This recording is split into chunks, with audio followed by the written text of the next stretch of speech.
So when everyone heard that JYP and HYBE were both coming out with 2 new global girl groups working with American record labels, and this is all happening around the same time, everyone was shocked. Frankly, everyone had some questions and some concerns, but also kind of excited. Both labels have been putting out content lately. A2K just finished wrapping up all their episodes, and the main girls have already been part of their pre-debut, and Dream Academy is still going through their missions, so the final girls have not been chosen just yet. But everyone has been following both contents, one group one more so than the other, and everyone's wondering if this group or both of these groups are going to be successful at all.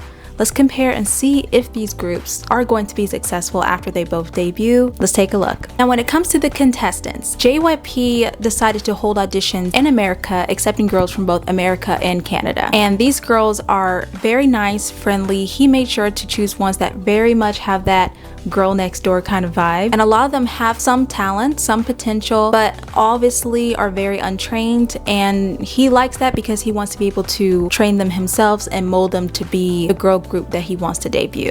And it also shows that he definitely values personality more so over than talent, because, you know, having a good cohesive group is much better in the long term than a super talented group that doesn't work well together. And these girls are really nice. After watching them on the show, you really see that they're very friendly, very relatable. They pretty much give off that feeling and vibe like, oh, I always wanted to be a K-pop star and I did, and you can too kind of, you know, vibe. And you really grow to really like them and learn about them during their journey. And with Dream Academy, it was a worldwide audition. So girls all over the world auditioned, and it was down to these final 20. I'm surprised that none of them come from Africa. I guess Africa wasn't included, but whatever. They all seem very talented already. A lot of them have already been trained, so they're all ready to just get started on going to debut. And they also give more of like a cool girl kind of vibe rather than a girl next door kind of vibe. If I honestly went to school with all of these girls, I wouldn't even feel like I would be accepted to sit at any of their tables.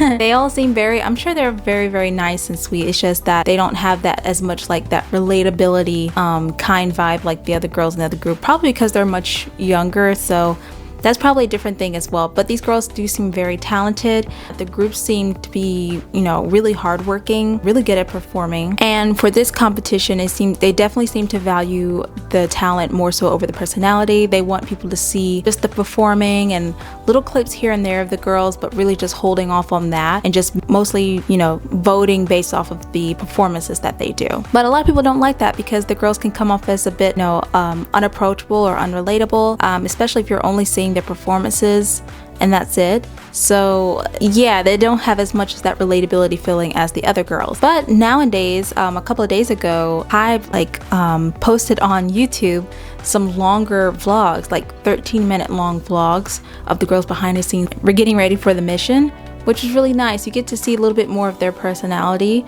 so that was a really good thing. So I think people will start to warm up a lot more to them later on in the future. With the formatting of these shows, with A2K, the format was definitely much more traditional, just, you know, 2 episodes a week on YouTube where you get to see the behind the scenes of each mission, the girls getting ready, practicing, studying, working really hard, staying up all night trying to get it done. It shows them their own little, like a video diary kind of thing. I really like that. I think JYP did the much better option with having it done this way, because this way works. Yes, it's more old-fashioned, but it works, and a lot of people were able to connect with these girls, seeing their behind the scenes moments and then seeing how they all connect with each other so well and get along so well that you really are rooting for all of them, especially when he said that it's possible for all of them to debut, which I don't believe that at all. I feel like he knew he wanted like maybe like a 5, 6, 7 member group. I don't think he was like, yeah, all of you guys could like totally debut. I think he just said that just to make sure that all the girls felt that there was no competition between any of them. And it really showed, because you ended up getting some huge fan favorites like Lexi. A lot of people really liked Lexi. She was definitely a crowd favorite. Just seeing her as she had to work so hard to get to where she was. With this type of format, it really does a great job of showing you, you know, how cool and nice these contestants are. With Dream Academy's format, the format is just a huge hot mess, with these tiny little clips on YouTube where each member gets like a 1 to 2 minute vlog, and then like you just see the mission for each group. And then it shows like the judging where the judges are sitting in a separate group, like separate room away from all these girls. Like these girls are all sitting in the room together looking at a screen of the judges, looking at a screen of them performing. Judges are literally looking at a video seeing the girls performing. They're not even there in person. I don't really get judging performances that way, because especially with groups that are dancing and stuff, like the cameras is like moving, zooming in and out like it's a music video, and how can you judge a whole group's cohesiveness and talents and stuff when the cameras are like moving around like a normal video, and then the judges are like picking out who did well based off of that? It just seems very just not good. I don't know how else to say that. Just not good with the way the format is. But they receive so much backlash from people because of this format, and people don't like it. People like a more traditional type of format because that's what works. It makes everything seem very cold and unapproachable with how they're doing this approach. And then, you know, you have to vote for the members to be at the top while the judges vote for who's out. It just doesn't leave a good way for people to build a connection with the members. It makes people just feel like the only thing to root for is certain contestants that come from your country. But I think they have been aware of the backlash they've been getting and seeing comments online. So because of that, a couple of days ago, they've been uploading like 1 or 2 so far, at least 13-minute long vlogs, you know, showing like the behind the scenes of each group preparing for the mission, which is super great. I really appreciate that, because you finally get to seeing everyone working together and stuff and trying to prepare. Nice save. But I do think that this will change later once the group, you know, goes through and post their documentary, because they're planning on trying to make a documentary on Netflix about the whole process. I think this is just their sort of like little appetizer to what they're going to be showing then. With all this going on, you really be wondering like, who are these groups even for?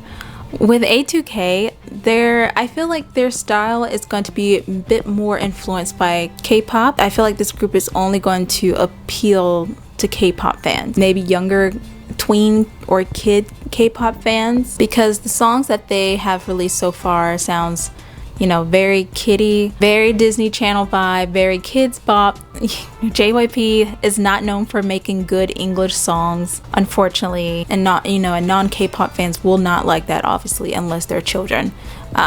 So I think they're going to appeal more so to the K-pop fans. Whereas with Dream Academy, I feel like since the girls are a bit older, their sound is going to sound a bit more mature, and their sound may be more influenced by a Western sound rather than K-pop sound. That their sound is going to be a little bit more similar to, like, you know, maybe Fifth Harmony, Boys World, Little Mix, something like that, especially if Geffen Records is involved. And because of that, they may appeal more so to non-K-pop fans a little bit more, because their sound may be a bit more Western. Then I feel like if it sounds too Western, it will turn off K-pop fans. And if it sounds too K-pop, it will turn off non-K-pop Western fans. Now, with the music quality of the group, with A2K, Camilla definitely is the most talented of the group. She's a great singer, great dancer, definitely holds the group together with her good talents. KJ is also a pretty good singer as well, and has gotten a whole lot better as a dancer. I feel like she is a good dancer, just takes some training to get there, so I'm very happy that she improved. I feel like with Dream Academy, the girls have, you know, definitely have a lot more good quality voices in that group, very talented singers and dancers, and you can definitely see that in each mission. They haven't officially made any type of song together just yet, but I do know for sure that the song is going to be a much better quality than A2K. I already know it.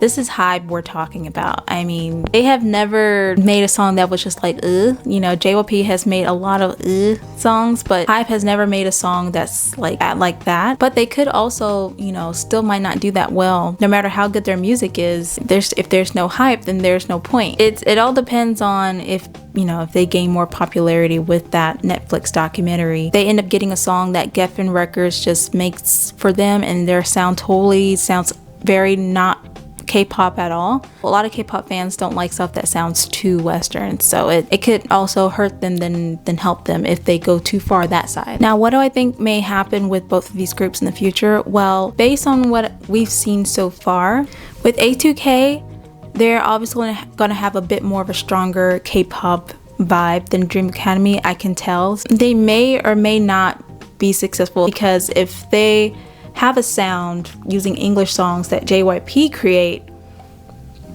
it might be only kids or young tweens may end up liking their music. So these girls hype, any type of hype for these girls or liking for them may disappear very soon after Dream Academy debuts their group. Unless they come out with a really cool, catchy, fun poppin' song to stay relevant, something similar to like Love Me Like This by Inmix. I hope that JYP helps them to get a good song like that. That will really help them to still keep that fun Western / K-pop sound. With Dream Academy, they don't really have much hype right now, but definitely after they get their Netflix documentary and once they finally debut with their first single, they will probably definitely gain more hype and relevancy then, and a lot of more people will be more excited, especially once they come out with their first song. I know the song is going to be good.